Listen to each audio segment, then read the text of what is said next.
આપણા વક્તા આનંદભાઈએ કરી. એમનો જન્મ 1875 ખૂંટી જિલ્લાના ઉલહત્તુ ગામમાં થયો. એક સામાન્ય પરિવારમાંથી એમણે તે વખતે જોયું કે અંગ્રેજો દ્વારા આપણા આદિવાસીઓની જળ જંગલ જમીન પર તરાપ મારવામાં આવે છે, આદિવાસીઓ પર કરવેરા નાખવામાં આવે છે. અને 1899માં મુંડા વિદ્રોહ અંગ્રેજો સામે થયો. એની નેતાગીરી બિરસા મુંડાજીએ લીધી અને એમાં એમની ધરપકડ કરવામાં આવી. ઘમાસણ યુદ્ધો થયા, એક બાજુ તીરકામઠા ભાલા, એક બાજુ ગોળીબાર થયું અને એમને જેલમાં પૂરવામાં આવ્યા. અને માત્ર 25 વર્ષની ઉંમરમાં જેલમાં એમનું મૃત્યુ થયું અને સેનામાંથી મૃત્યુ થયું છે. એના આજ દિન સુધી કોઈ પુરાવા આપણને મળ્યા નથી. ત્યારે સાથીઓ, આ બિરસા મુંડાનો ધ્યેય આદિવાસી સ્વાયત્ત રાજ, આદિવાસી સ્વતંત્ર રીતે સ્વમાનભેર શેરની જેમ જીવે એવો ધ્યેય હતો. તમને ને અમને બધાને ઇતિહાસમાં ભણાવવામાં આવ્યો. ઉત્ક્રાંતિવાદ, ચાર્લ્સ ડાર્વિનના ઉત્ક્રાંતિવાદના સિદ્ધાંતોમાં જણાવવામાં આવ્યું કે જ્યારે આ પૃથ્વી પર માનવી સભ્યતાનું ઉત્પન્ન થયું ત્યારે આદિમાનવ તરીકે સૌપ્રથમ પૃથ્વી પર આદિવાસીઓ આવ્યા. શરૂઆતમાં પેડાની શોધ થઈ, અગ્નિની શોધ થઈ, ધાન્યની શોધ થઈ, ખેતીની શોધ થઈ અને બધા ખેતીની શોધની સાથે સાથે પરિવારો સાથે રહેતા થયા. એટલે નાના નાના ગામો, નાના નાના કબીલાઓ બન્યા અને એ કબીલાઓના મુખીઓ બન્યા, સરદારો બન્યા અને શાંતિથી પ્રકૃતિ સાથેનું એમનું જીવન ચાલુ હતું. એ દરમિયાન આ દુનિયામાં સંપત્તિ માટે લડાઈ થઈ, સત્તા માટે લડાઈ થઈ, સ્ત્રીઓ માટે લડાઈઓ થઈ અને એમાં એ લોકોની જે સભ્ય સંસ્કૃતિ પોતાને માનનારા સમાજ દ્વારા આદિવાસી સમાજના એક કબીલા ઉપર આક્રમણો થયા. સામદામ દંડભેદ નીતિ અંતર્ગત જ્યારે આપણો આદિવાસી સમાજના એ લોકો સરેન્ડર નહીં થયા તો યુદ્ધો કરીને આપણા કબીલાઓ છીનવાઈ ગયા અને આપણું શોષણ થયું, ઘર્ષણ થયું, જળ જંગલ જમીનો છીનવાઈ. અને તમે જોયું હશે આપણા દેશ પર બહારથી મુગલો આવ્યા, ડચો આવ્યા, હુણો આવ્યા, અંગ્રેજો આવ્યા, પોર્ટુગીઝો આવ્યા, ફ્રેન્ચો આવ્યા અને આ અંગ્રેજોએ પણ 200 વર્ષ આપણા દેશ પર રાજ કર્યું. એ ઇતિહાસથી લઈને આજ દિન સુધી આદિવાસીઓનું માત્ર ને માત્ર શોષણ થતું આવ્યું છે.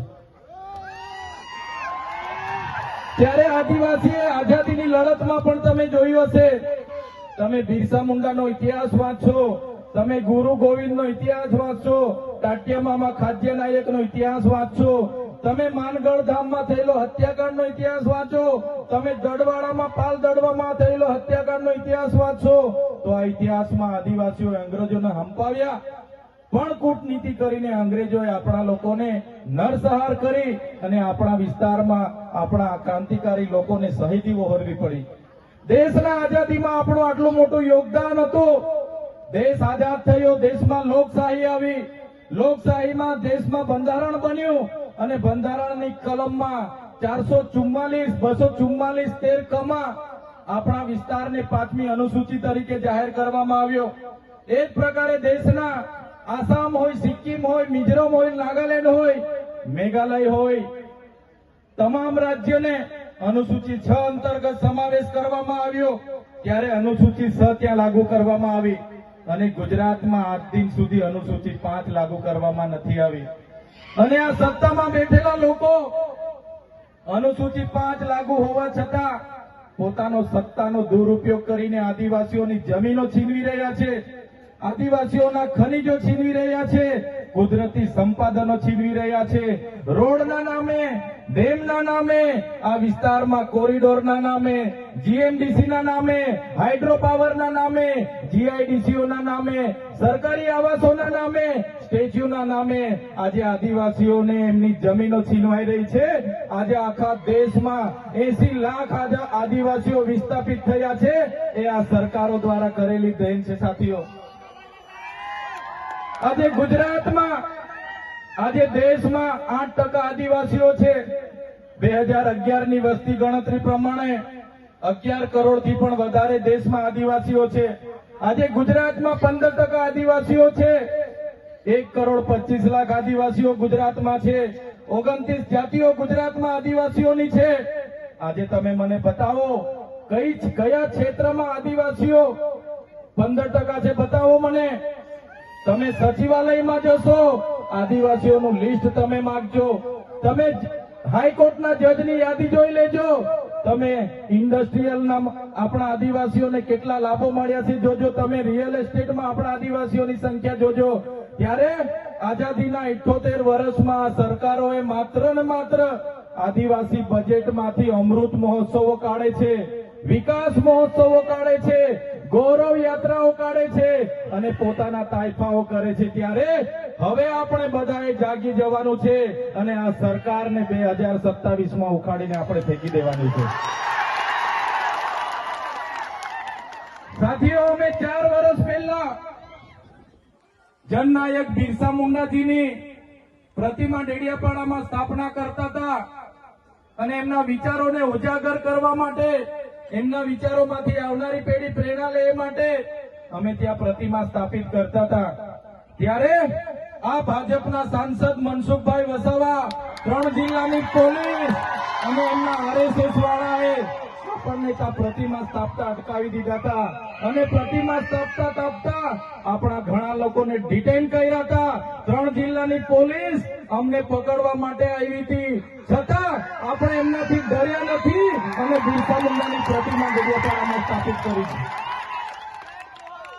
ત્યારે આજે દેશના વડાપ્રધાનને આજે ડેડિયાપાડા આવવું પડે એ આપણા બધાની તાકાત છે.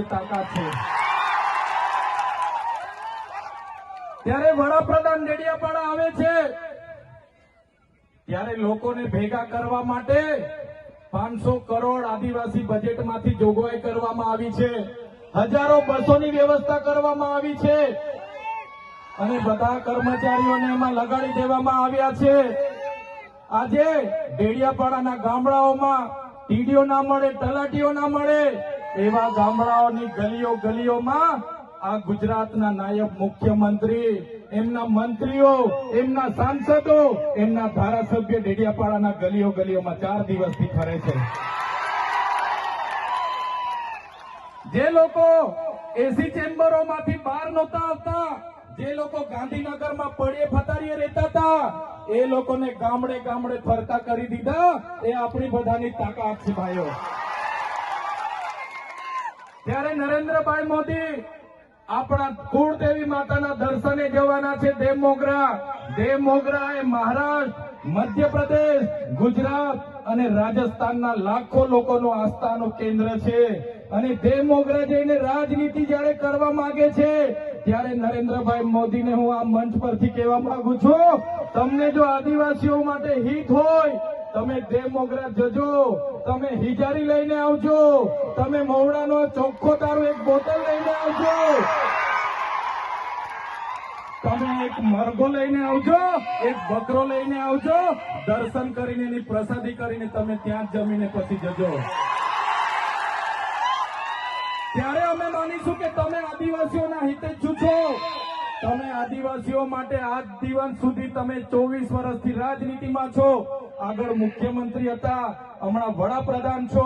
આદિવાસીઓ આજે શિક્ષક માટે આંદોલન કરે છે, શાળા માટે આંદોલન કરે છે, નર્મદાના પાણી માટે આંદોલન કરે છે, પોતાની જમીનો બચાવવા આંદોલન કરે છે, જીએમડીસીઓ હટાવવા આંદોલન કરે છે, જીઆઈડીસીઓમાં રોજગાર માટે આંદોલન કરે છે. ત્યારે નરેન્દ્રભાઈ મોદીજીને કહેવા માંગુ છું, હવે અમે લડેંગે, જીતેંગે, જિંદાબાદ, મુર્દાબાદ આવેદન નિવેદન કરવા માંગતા નથી. હવે અમે લડવા માંગતા નથી. હવે ધરણા પ્રદર્શન બંધ, હવે આંદોલન બંધ.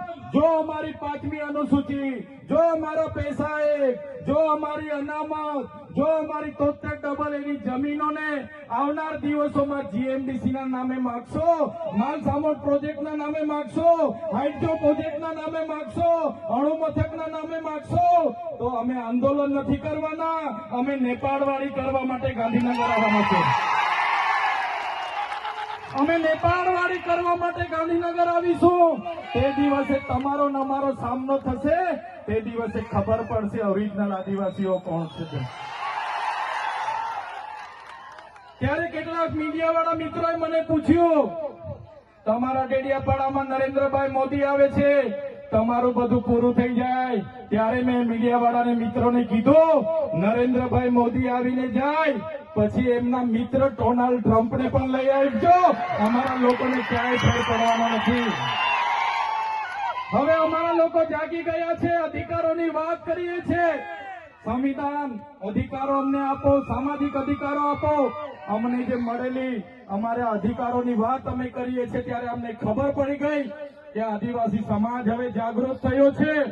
ત્યારે બિરસા મુંડાના રથ જયારે લઈને ફર્યા, એમના મંત્રી તંત્રી મારું નામ લઈને મને ગાળ બોલે કે પેલો ચૈતર વસાવો અહીંયા આવે છે, આમ કરે છે, તેમ કરે છે, ફલાણું કરે છે, ઢીકણું કરે છે. એ મંત્રીઓને પણ કહેવા માંગુ છું, એ પ્રદેશ પ્રમુખને પણ કહેવા માંગુ છું, ચૈતર વસાવાને ગાળ બોલવાથી અમારા આદિવાસીઓનું ઉત્થાન નથી થવાનું. તમે આદિવાસીનું ઉત્થાનની વાત કરો. મને ગાળ બોલવાથી અમારા લોકોનો જો વિકાસ થઈ જવાનો હોય તો હું દરરોજ તમારી ઓફિસે તમારી ગાળ ખાવા માટે પણ તૈયાર છું.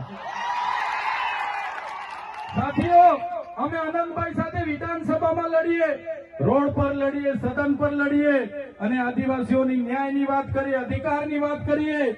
આ લોકોને ગમતું નથી. આનંદભાઈ પર અનેક કેસ થાય, મારા પર અનેક કેસ થાય, અમને જેલોમાં નાખવામાં આવે, પણ અમે આ સરકારની જેલોથી અમે ડરવાવાળા લોકો નથી, અમે લડવાવાળા લોકો છે. સાથીઓ, આ મંચ પરથી કહેવા માંગીએ છીએ, આ ચૈતર વસાવાને, અનંત વસાવાને જયારે સમાજની જરૂર પડશે અમે આ ધડ ધરવા માટે પણ તમારી સાથે તૈયાર છે. આ ધડ ધરવા માટે પણ અમે સમાજ માટે તૈયાર છે. એક ગુજરાતના મુખ્યમંત્રી ભૂપેન્દ્રભાઈ પટેલ, એક ગુજરાતના ઉપમુખ્યમંત્રી હર્ષભાઈ સંઘવીની પોલીસમાં પાણી નથી કે આ ચૈતર વસાવા અનંત પટેલને અરેસ્ટ કરી શકે. ત્યારે સાથીઓ, જાગવાની જરૂર છે. આગળ ડોક્ટર સાહેબે કીધું, આપણી જે મૂળ સંસ્કૃતિ છે આપણે ભૂલી જાયેલા. આપણો નંદરિયો દેવ, આપણો ગામનો હિમારિયો દેવ, આપણો વાઘદેવ, ગોવાળદેવ, આપણો કાળિયો ભૂત, આપણે ધરતી માતાને પૂજનારા, આપણે નદી નાળાને પૂજનારા, આપણે ચંદ્ર અને સૂર્યને પૂજનારા, આપણે પ્રકૃતિના પૂજક તરીકે છે. ત્યારે જન્મ મરણની વિધિ, લગ્નની વિધિ આપણે ભૂલી ચાલ્યા છે. ત્યારે આજે આ લોકો આપણા પર જાતિનો દાખલો માંગે છે, પુરાવા માંગે છે. ભણેલા છોકરાઓને પૂછી લો. સાથીઓ, જે આપણી રીત પરંપરાઓ છે, આપણો જે પહેરવેશ છે, આપણા પૂર્વજો આઝાદી પહેલા ઓળખી કાઢતા હતા. ગોરા અંગ્રેજો આવ્યા, એમના પહેરવેશ, એમની બોલી પરથી આપણા પૂર્વજો જાણી ગયા કે આપણા દુશ્મન છે. આજે તો આપણે એ લોકોની સંસ્કૃતિ અપનાવતા થઈ ગયા, એ લોકોના પેન્ટ શર્ટ પહેરતા થઈ ગયા, એ લોકોના જીન ટી શર્ટ પહેરતા થઈ ગયા, એ લોકોના બૂટ સૂટ આપણે પહેરતા થઈ ગયા. આપણી બહેનો પણ આજે પંજાબી પહેરતી થઈ ગઈ, ડ્રેસ પહેરતા થઈ ગયા, ચણિયા ચોરી પહેરતી થઈ ગઈ, જીન્સ ટી શર્ટ પહેરતા થઈ ગયા. ત્યારે આવનારા દિવસોમાં આપણો દુશ્મન કોણ છે તે આપણને ખબર પડવાની નથી. ત્યારે આપણે મૌલિક નૈતિક મૂલ્યો આપણે જાળવવા પડશે. આપણી બોલી ભાષા આપણે સાચવવી પડશે. આપણો પહેરવેશ, આપણી સંસ્કૃતિ, આપણા વારસામાં મળેલી આપણી પરંપરાઓ, રીત રિવાજો આપણે સાચવવા પડશે. સાથીઓ, આપણા વિસ્તારમાં વૈશ્વિકરણના નામે જમીનો છીનવાય છે, ઔદ્યોગિકરણના નામે જીઆઈડીસીઓ આવી, એમાં જમીનો છીનવાઈ ગઈ. અને તમે જોઈ લો, આજે ધર્માંતરણના નામે આદિવાસીઓને ભોળવામાં આવે છે. આજે શિક્ષણના નામે ધર્મના પ્રચારો થાય છે. ત્યારે મારા આદિવાસી સાથીઓને કહેવા માંગુ છું, જે દિવસે આપણે આજે આદિવાસી તરીકે મટી જઈશું તે દિવસે આપણું અનામત પણ આપણને મળવાનું નથી. તે દિવસે આપણે જમીનો પણ બચાવી નથી શકવાના. સંવિધાને આપેલી જળ, જંગલ, જમીન પરના અધિકારો પણ નથી બચાવી શકવાના. ત્યારે આ લોકોને આપણે કહેવાનું છે કે આપણે હવે ઓરિજિનલ આદિવાસીની રીત રિવાજમાં, પહેરવેશમાં, આવા કાર્યક્રમમાં આપણા હોજારો સાથે, વાજિત્રો સાથે ઉપસ્થિત થયેલા છે. ત્યારે મારા તમામ વડીલો, તમામ યુવાનો, માતા બહેનોને વિનંતી છે કે આ કાર્યક્રમ એ સમાજનો કાર્યક્રમ છે અને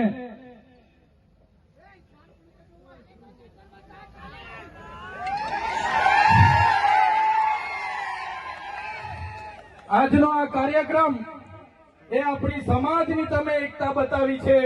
આજે ભાજપના એ નેતાઓને, ભાજપના એ મુખ્યમંત્રી, ઉપમુખ્યમંત્રીને અને ભાજપના એ વડાપ્રધાનને આ આદિવાસીઓની તાકાત આજે આપણે બતાવી દીધી છે. એ બદલ બધાનો ખૂબ ખૂબ આભાર. આ આપણી તાકાત છે. અને જ્યારે પણ કોઈ જીએમડીસી ની વાત આ વિસ્તારમાં લઈને આવશે, જ્યારે પણ આ વિસ્તારમાં હાઇડ્રો પ્રોજેક્ટના નામે ગામડાઓ વિસ્થાપિત કરવાની વાત કરશે, કોરિડોરના નામે ગામડાઓને વિસ્થાપિત કરવાની વાત આવશે, માલસામોડ પ્રોજેક્ટના નામે ગામડાઓ વિસ્થાપિત કરવાની વાત આવશે, કે કેવડિયાની મારી બહેનોને હેરાન કરવાની વાત આવશે, તે દિવસે પણ આવો ઘોડાપુર આપણે પહોંચવાનું છે. તે દિવસે પણ ઘોડાપુર થઈને આપણે પહોંચવાનું છે.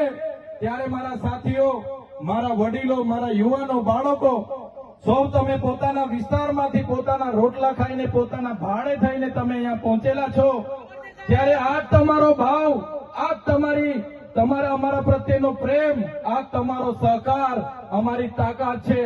આજે અનંતભાઈ અને હું જ્યારે આવડી મોટી સરકાર સામે લડતા હોય, આ સરકાર પર પોલીસ છે, આર્મી છે, એમના કલેક્ટર છે, એમના એસપી છે, એમની કોર્ટો છે, એમનું તંત્ર છે, યંત્ર છે, મંત્ર છે, પણ અમારી સાથે